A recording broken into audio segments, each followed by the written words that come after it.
evaluation of pros and cons, a high-speed cost-benefit analysis, a near instantaneous predictive model about possible risks and scalability. 5 seconds go by, then 10, then 15. After about 30 seconds, he turns to me and says, "That'll never work." We've been doing this for a few weeks. Reed has been working overtime, finalizing a huge merger that'll put us both out of a job. And once the dust settles from that, I'm planning to start my own company. Every day in the car, I pitch ideas to Reed. I'm trying to convince him to come on board as an advisor or investor, and I can tell he's intrigued. He's not shy about giving me feedback. He knows a good thing when he sees it. He also knows a bad thing when he hears it. And my morning drive ideas? They're mostly bad ideas. Reed swats this one away just like he did the others. It's impractical. It's unoriginal. It'll never work. Also, baseball's popularity is waning with younger people, he says, as we roll to a stop behind a sand truck. The sand is on its way to San Jose, where it'll eventually be turned into concrete for roads and buildings in booming Silicon Valley. You don't want to be tied to a declining user base from the start. You're wrong, I say, and I tell him why. I've done my research, too. I know the numbers for sporting goods sales. I've looked into baseball bat production, how much the raw materials cost, how expensive it is to buy and operate the milling machine.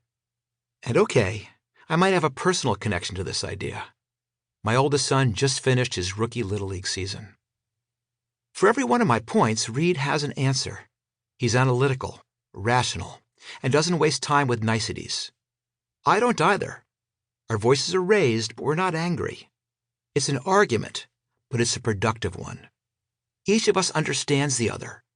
Each of us knows that the other is going to offer stiff, uncompromising resistance.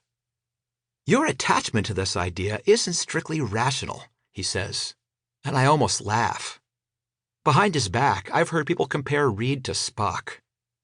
I don't think they mean it as a compliment, but they should. In Star Trek, Spock is almost always right. And Reed is too. If he thinks something won't work, it probably won't. The first time I met Reed, we were taking a cross-country plane trip from San Francisco to Boston. Reed had just acquired my company, but we'd never spent any meaningful time alone together. I'd been sitting at the gate, waiting to board, reading through a binder of materials on memory leak detectors and software version management, when someone tapped my shoulder. It was Reed. "Where are you sitting?" he asked, frowning at my paper ticket. When I told him, he took my ticket, marched to the counter, and upgraded me to first class. That was nice, I thought. I'll get a chance to read, relax a little, maybe even get a little sleep. But that was my first lesson about Reed. When the flight attendant came, he'd waved away the free mimosas, turned his body 90 degrees and locked eyes with me. Then, for the next 5.5 hours, he'd given an exhaustive overview of the state of our business, barely pausing to take a sip of sparkling water. I'd hardly gotten a word in edgewise, but I didn't care. It was one of the most brilliant business analyses I'd ever heard, like being hooked up to a supercomputer.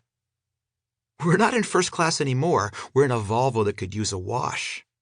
But I still find Reed's mind fascinating and his demeanor refreshing.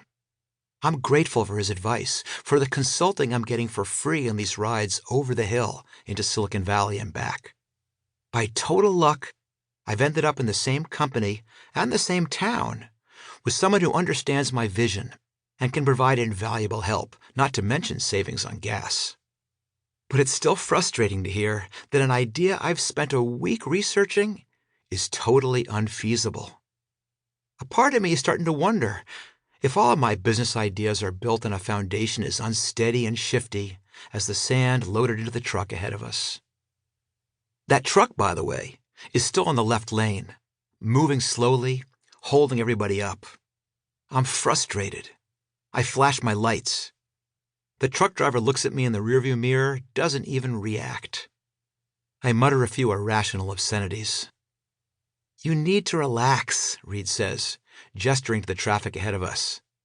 He's already told me, twice, that my habit of constantly changing lanes is, in the end,